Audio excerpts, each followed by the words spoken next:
So if you've been watching the last episode especially, you'll know we had an issue with the impeller before we actually launched the boat, so we couldn't get any cooling fluid through the engine, or kind of seawater cooling through the engine. So the issue turned out to be that I put a new impeller in, but when I put it in too far, and there's a bit of corrosion on the shaft at the back, and it caught it too far back, so it wasn't making contact with the front of the front plate. So what I did was I took that out, and it was really badly jammed in there, so we had to destroy it to get it out. I put a new impeller in, and I flipped the front cover over, put a new gasket in, and then when she was launched, she has a positive head from the seacock. So basically what we did then was we took off the hose at every point that we could to make sure that it was flowing through when the engine was running. And eventually we got it to come out of the exhaust, and we took the boat for a spin. So the first time we did take her for a spin, there was a few kind of things that we noticed. We didn't take a huge amount of footage because the weather was really, really bad. But as she was motoring, we kind of noticed there was about 25 knots, maybe gusting 30 that day. And she was heeling slightly whenever a gust came on or whenever there was a bit of wind. And a lot of that's down to the fact that she's quite a lot lighter than she would be normally. So she measured in at 10 tons, and for a steel boat that's very, very light. So with another 3 or so tons, she's going to come down quite a bit, and then we'll do more sea trials then to see if she needs any more permanent ballast. So the ballast obviously is the weight in the keel that keeps her steady, and the fact that she's got quite a bit longer, her mast is quite a bit longer than the standard mast or the recommended height mast, mainly because that's the mast that we could get. It came off a wreck. And it was with the boat when I got it, so I decided to keep it. It's also a very, very good mast. It's a Selden mast, and it's got all the mod cons on it. We'll go through that over time, but I didn't want to go cutting that down or anything. So the mast is probably a metre or two taller than it should be, which isn't a major problem. I mean, we can keep reefed, and when there's really, really light winds, we can use a lot more sail. But what it does mean now is that she's probably going to need a bit more permanent ballast when the boat's actually finished. So when she's got her interior in and we've got all our tanks are full and everything, I'll know then how she actually sits on her cruising kind of weight. So then I might have to add some ballast to the keel, but it's all not a huge deal. It's all very, very doable. All that said, it was amazing to just have water flowing under her again, and Niamh got some helming, and we both got to do some helming and motored her out to Baltimore, went to the pub and came back again. So that was a really, really nice treat, I suppose. Now what we've got left really is setting up the running rigging, going up the mast. I've got a few jobs to do up the mast, like set the runners. I've got to set the halyards, replacing all the halyards. I've got to put winch pads on the mast to hold my halyard winches. So I'm going to cover all that in this episode, and by the end of it, hopefully we'll have a boat that's ready to go out in the water.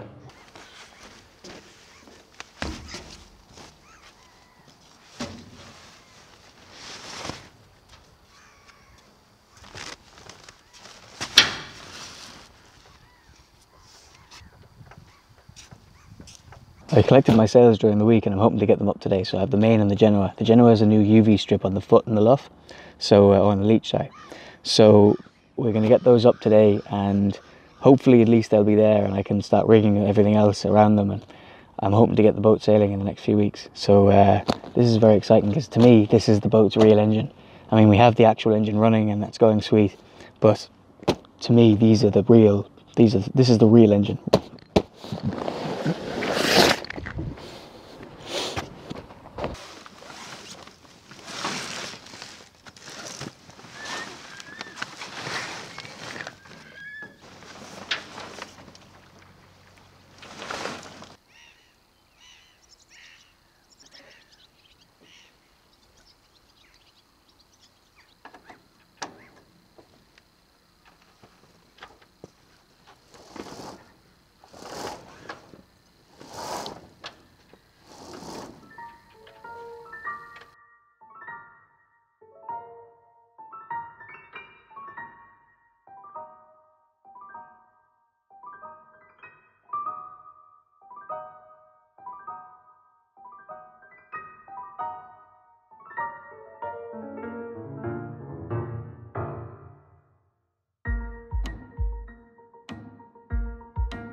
Tried to get the Genoa up, and I only just realised that the halyard that's actually in the mast is for a inner forestay.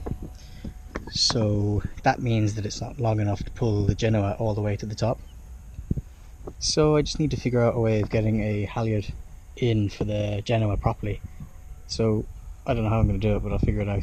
I need to get up the mast anyway because I need to put a baby stay on for an inner forestay. So there's an attachment there for the inner forestay somewhere, and then there's two attachments at the back for the running rigging, or for the running backstays.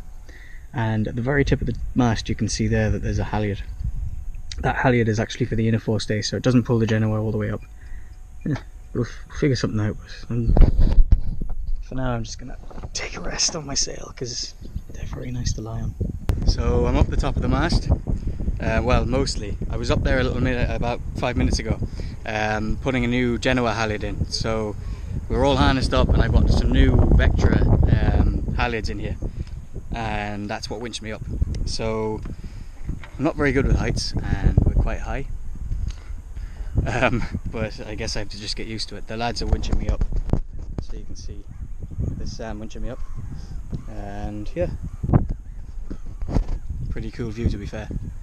I don't know if the GoPro would survive a drop from here. I definitely wouldn't. It's actually just a green screen.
It started raining a lot the last few weeks, so I just have to kind of put a coat on and get on with it. But I have mounted the winches on the mast, so that means I have halyard winches, and I was hoping tomorrow to go sailing, but I think it's gusting about 30 knots and I don't think it would be a good idea to go sailing in 30 knots for our first sail, so maybe we will.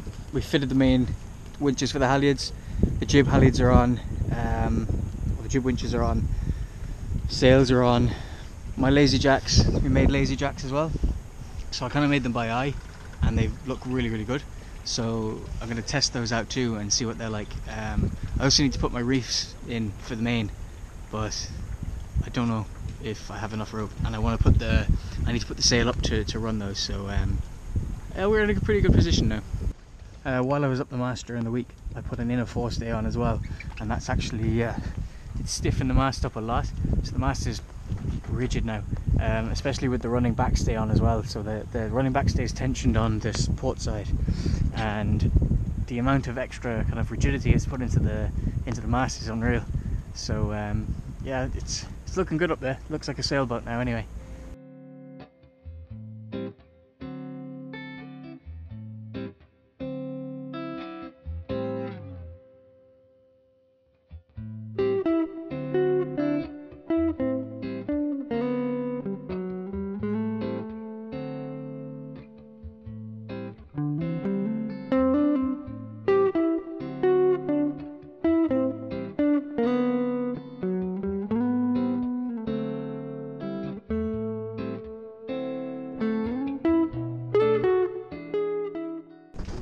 So if the wind isn't as too bad for the mic, I'm going to try and show you how I set up the boat for sailing. We're pretty much we're at 80% of the way for her sea trials now, so I can do some kind of sailing. I've lashed some blocks along the length of the tow rail just to set the Genoa. See, so I think the way she is now, I think we can get some sails out and see how she goes. You can see here I've just lashed the main sheath down to a rope that goes either side. I've seen that done before, so it works. It's not ideal and you can't get a great shape in the sail, but it will get a sail up. We're going to go outside now where it's really windy. I'm covering one of the mics. So we have the running backstay going to a block here, and that runs up the mast to the middle point of the mast. And then we have the Genoa sheath coming through a block.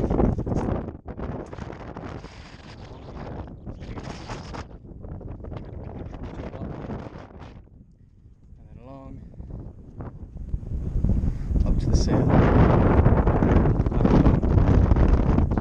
to the winch at the back. So that's how I have that set up anyway, so hopefully that'll work alright. So that's it from me this weekend. Just finished giving the boat a bit of a tidy, and I'm hoping that the next time I'm down the weather will be okay, that we can take for a sail. Yeah, so I want to test I've basically lashed some blocks along the port and starboard side for the Genoa sheets, and I think that we'll be able to set a sail that way, and we can at least kind of start marking out where I'm going to put the car system, the Genoa sheet system. So yeah, from now it's basically fine tuning and take her up for a quick sail up to Kinsale, which is about an 8-hour trip. And then from there on it'll be fitting her out, basically getting ready for the next stage, which is insulation. So at least if I've got insulation in it, I can live in it, and it'll be a bit more comfortable. And like, I slept in it the last couple of days and there was a lot of condensation, so even now, and it's not that cold. So yeah, it's going to be nice to have some insulation. So yeah, that's it. Fingers crossed next weekend will be at least a reasonably not so windy day, and yeah, we'll be able to go sailing. But until then, I'll catch you then.